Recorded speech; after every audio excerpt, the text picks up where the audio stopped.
I wanted to come on and do this live.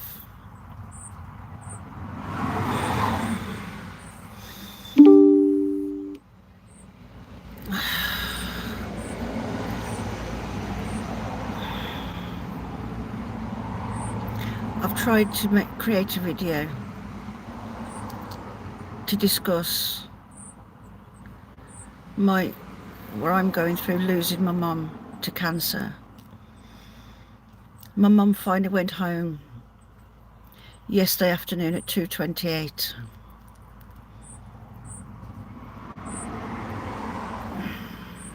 The 15th of May.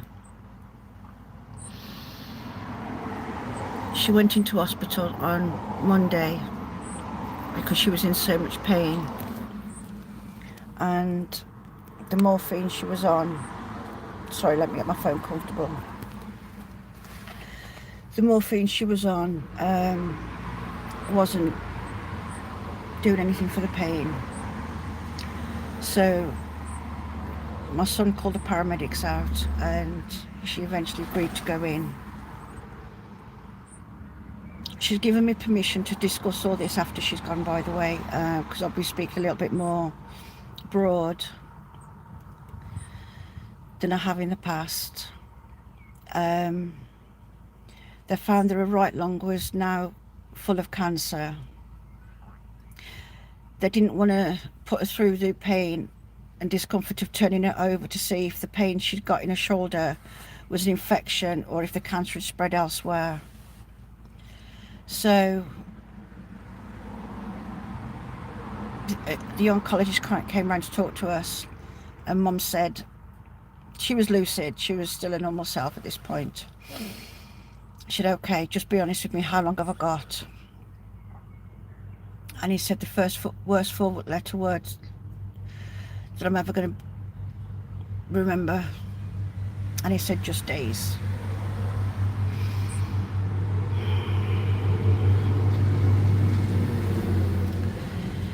So she came home. She had lots of opportunities. She could stay in hospital. She could have gone into a hospice. She could have come home, and she chose to come home. She's always wanted to just go peacefully from home around her family. So I contacted my brother who lives up north. I contacted my other brother who lives further north but not as far. I contacted my own kids, and everybody turned up over the following 2 days. And yesterday I'd finally got to the moment where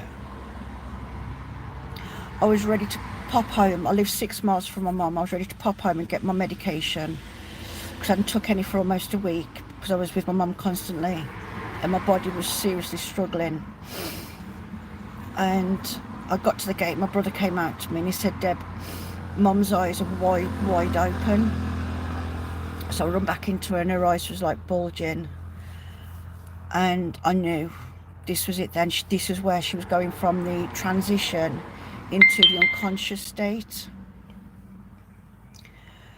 And we've been reading about what to expect because we're the family that likes to know all the details. And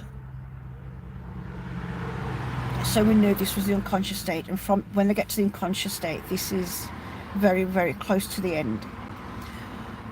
So we all rushed in because we was all sitting at the front because it was a gorgeous day.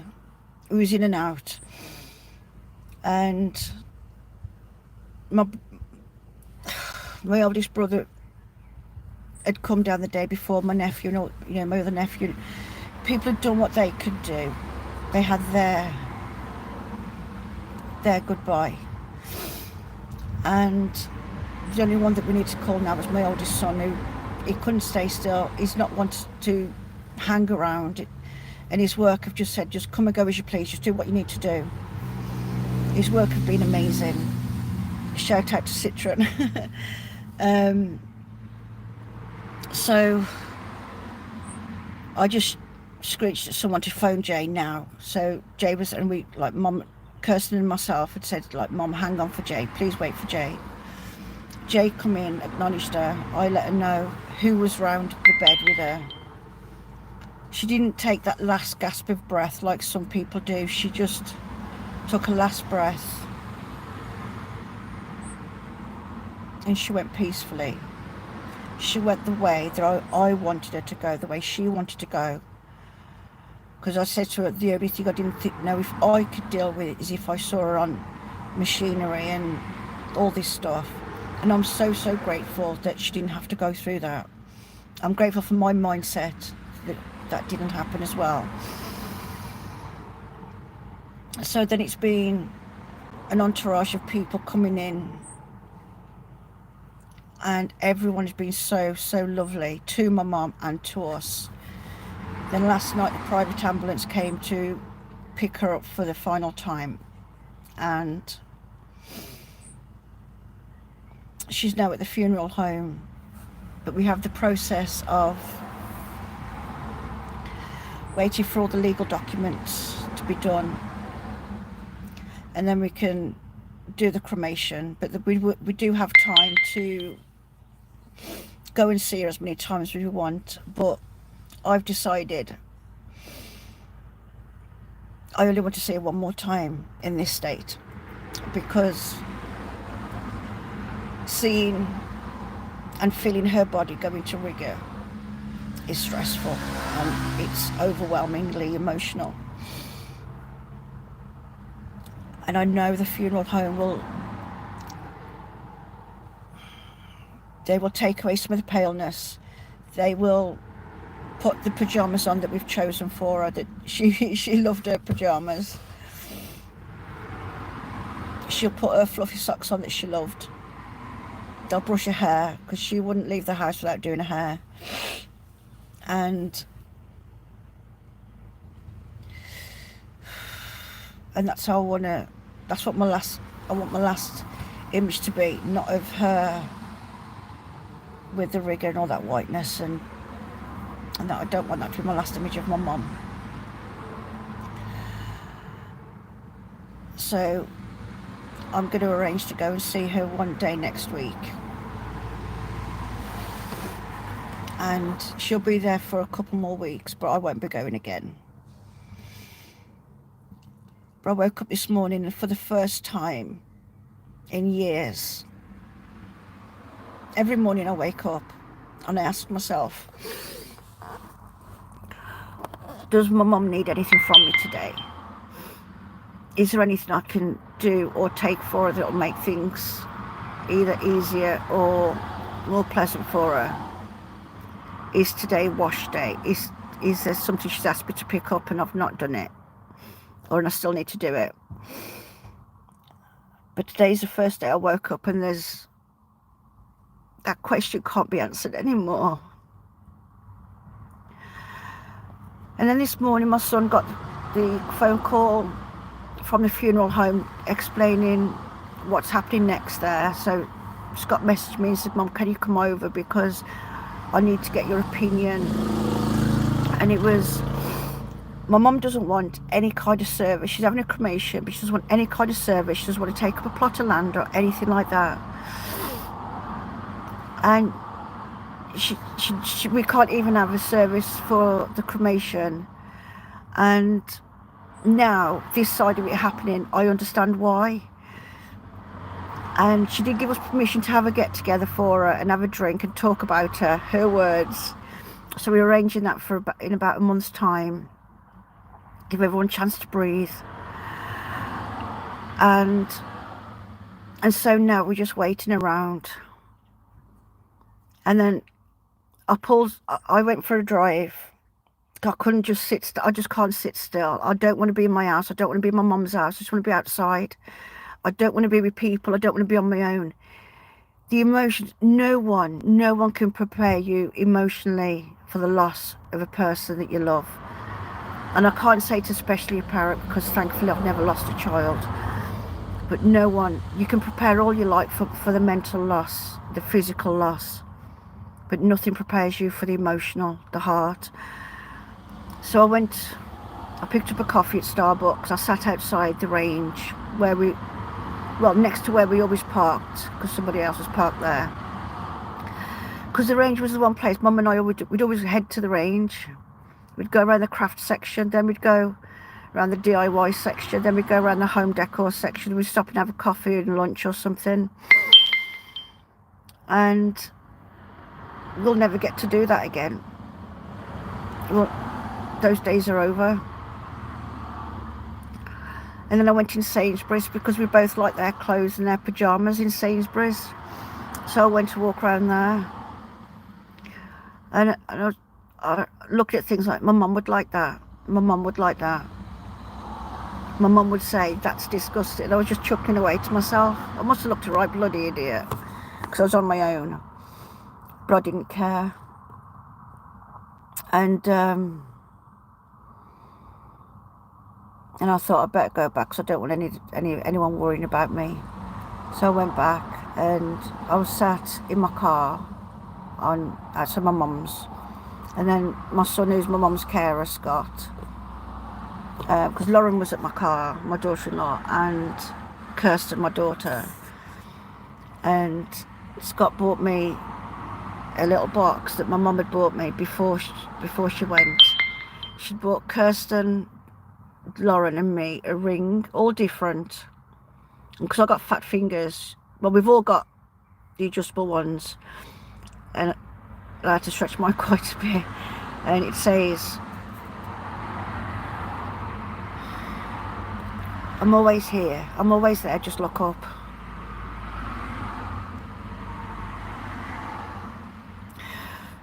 But how do you look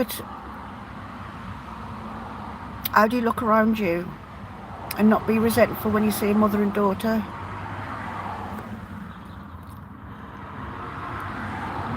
How can you watch people going in and out shops, driving around, riding their cycles, and wonder why their carry on is normal when your entire world just fell apart?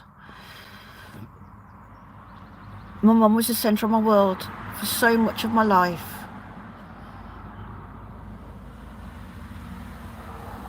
And like anyone else who loses a parent, I don't know how to do this. I don't know how to be without my mum, because for nearly 57 years I've always had her, and now I've got to find a way of being without my mum. My mum's the one that would tell me I'm being an idiot, or reminding me of my self-worth, to remind me of the good points about me when I'm putting myself down.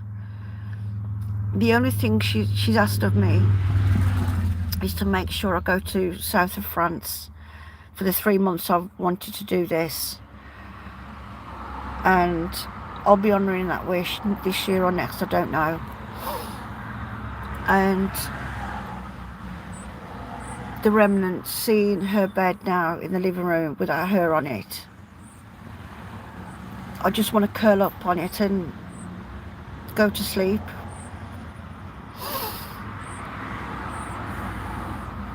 I've been hugging the sheet because I can still smell her on it.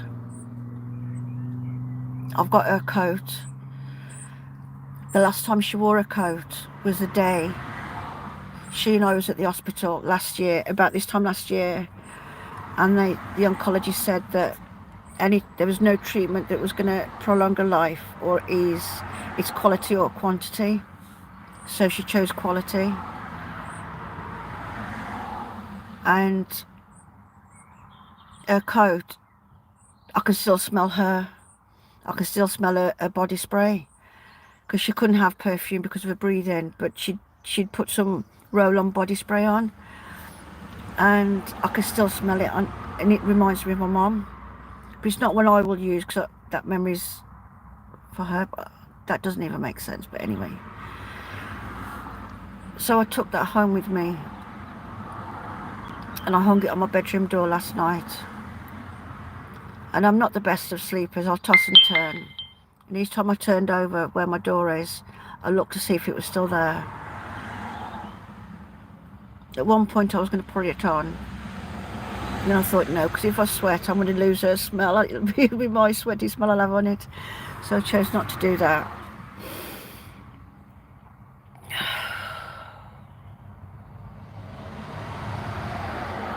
There is no, we all know there's no right and wrong way to grieve.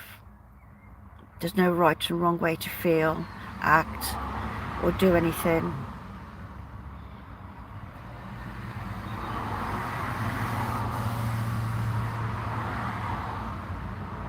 And I don't know why I felt inspired to do this live.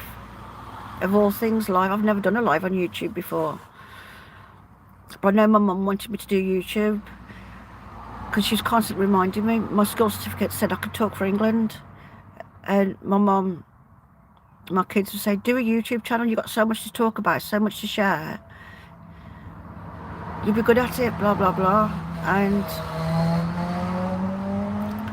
I think it was my last video that I put up. I talked about it would be more authentic. I felt I was already in that place of trying to do what I thought everybody else wanted. I wasn't being true to why I started the channel. And so, I mean, I've got about 3 or 4 videos. 2 are edited, 2 need to be edited. And with what happened with my mum, that was the least of my concerns. And we're driving home now. I just felt so inspired to pull over and do a live and talk about what I've talked about, in the hope that if someone else is going through this, just know you're not alone. If you want to reach out to me, feel free. Absolutely feel free. Best way to reach out to me is on Instagram.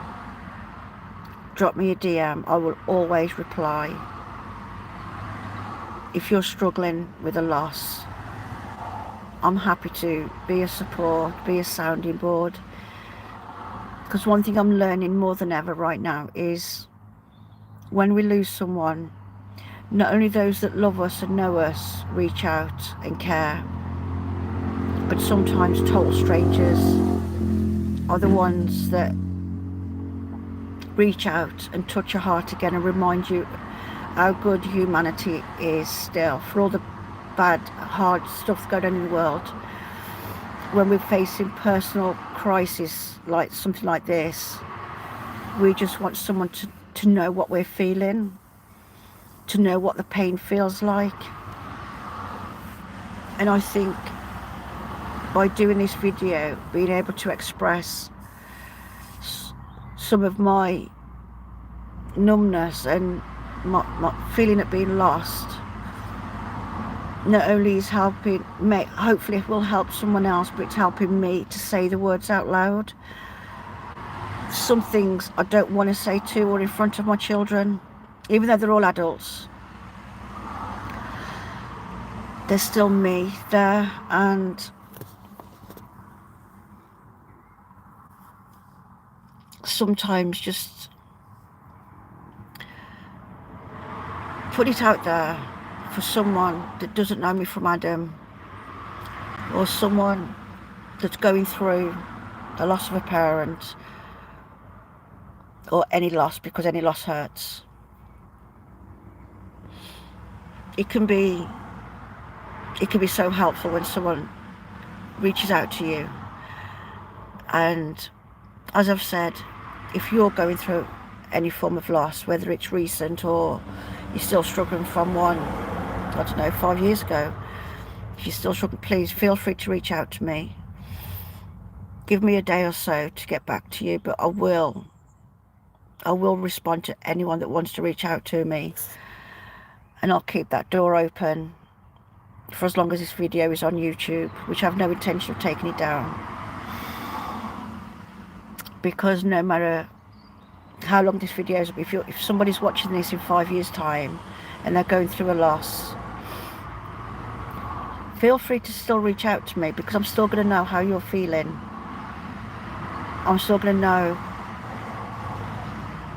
the thoughts, the fear, the lost feeling, the numbness, the anger that is the initial part of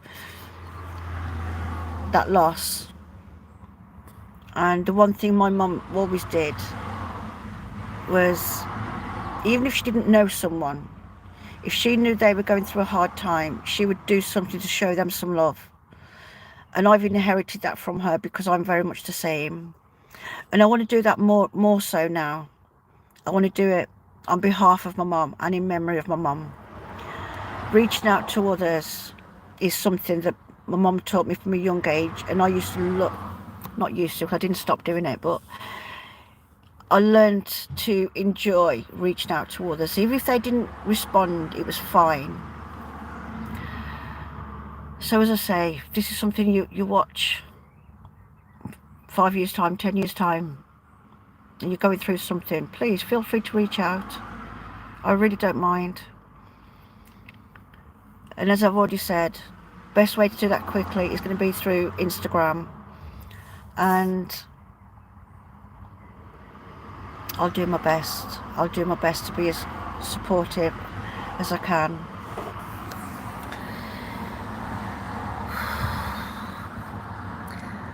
I feel like my mum's smiling down right now. The sun's out, it's beautiful, it's peaceful here. I'm on a main road actually, I'm just off the dual carriageway, but it's so peaceful here. I'm about 2 miles from home, and sometimes when I'm feeling overwhelmed or feeling low, I'll come and sit here in this lay-by. And I'm right by a fishery, and well, there's lorries in front of me at the moment, so I can't do it, but I used to park a little bit further down and just watch over the fish. I can't see anything, but I, just enjoy being outside, and that's something I'm feeling right now. Is I can't be inside. If it's my own house, I don't want to be outside. I don't want to be inside, and I'm very much a homebody. I want to go to Minehead Beach because that's where my mum loved to go. So whether any of my kids come with me is up to them. They'll have the invitation, but in a day or so I'm going to go down and spend a few hours down Minehead Beach and have fish and chips, because that's what my mum liked to do. I'm going to have a walk along the beach because that's what my mum liked. As I say, there's no right or wrong way to grieve. There's no right or wrong way to feel or do. But right now, it's very, very raw. It's slightly over 24 hours since she's left. And I know she's with my sister. I know she's with my nan and granddad. I know she's with my stepdad. And she's with other family members and friends who have gone before her. And most of all, I know she's out of pain. And I could just imagine, I can barely remember being able to walk without the pain. And I think, Mum, I hope you're running. I hope you're running so fast that you run out of spiritual breath, because it's been a long time she can walk properly, much less run. And I want to know she's doing all of that. But while I'm here trying to find my way, I want to do things that make me feel safe, and that is doing things that my mum used to enjoy doing, not only with me but with other people in the family. My mum was massive on sewing. She was so good at things she made, and I've inherited a sewing table, and I've just got a new machine and a sewing machine, and she's been helping me get certain things done. And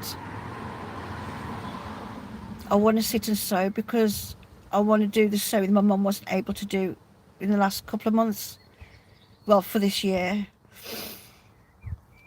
But I can't stand being inside. I can't stand being in my house or being in her house or being... I felt claustrophobic in Sainsbury's. I had to get out. When I was sat outside the range, the windows had to be open. I didn't want to be confined to the car, but I'd got to be considerate of people parking either side of me. I want to scream. I want to scream so badly. And I'm not angry at God. I'm not angry at God by any means.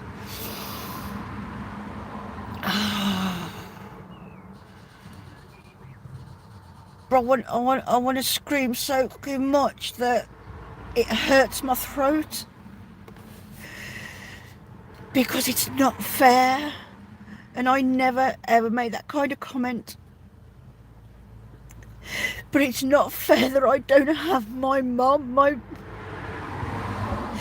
my world. It's not fair that I can't piss her off anymore because I'm talking too much. And she says, for fuck's sake, Deb, shut up. You're giving me a headache. You know, all she'll say, when are you going home? And it's always in jest. If I went, she'd be fine. If I didn't, she'd be fine. It's not fair that I can't make her a cup of coffee. I can't put her socks on when her feet are cold. We can't go back to the range and have a wonder and debate about how much of her money I'm encouraging her to spend. It's not fair that I can't pick her up and bring her to my house for the day.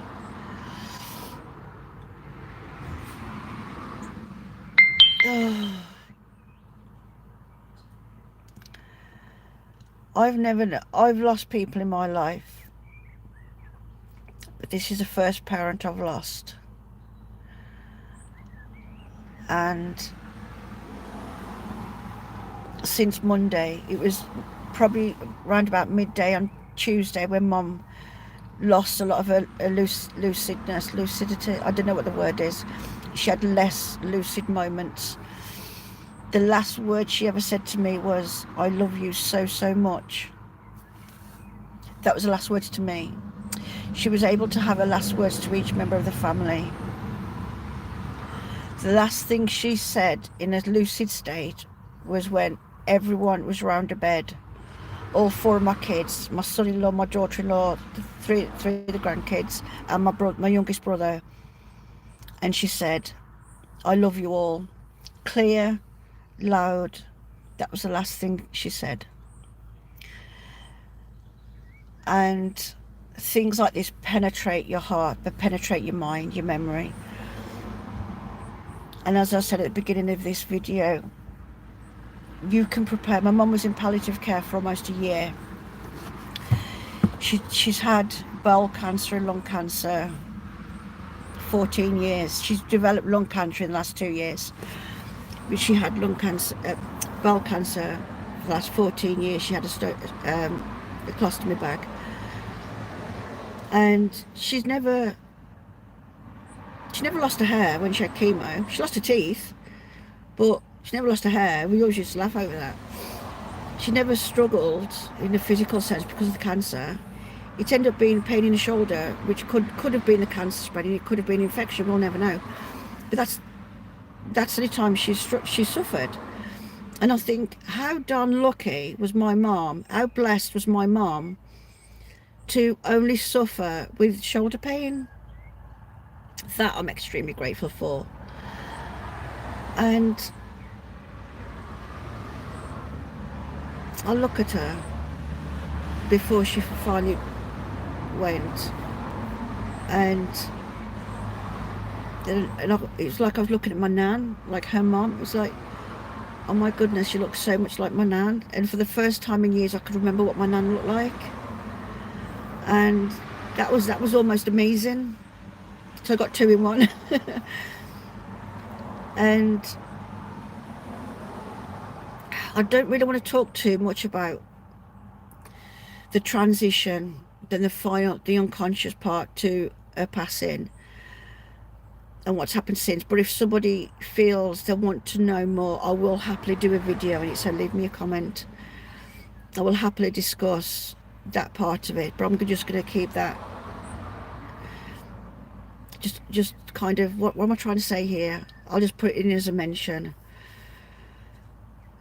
But what time is it? 25 hours after she went, I have no idea why I was so strongly inspired to go live when I've never gone live before on YouTube. Never. I was thinking about doing a live for something else, but that obviously wasn't meant to be.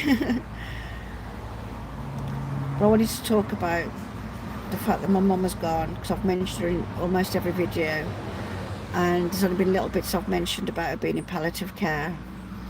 In my next video I will share a couple of photos of my mum. I'll introduce her to you, and find another way of saying goodbye.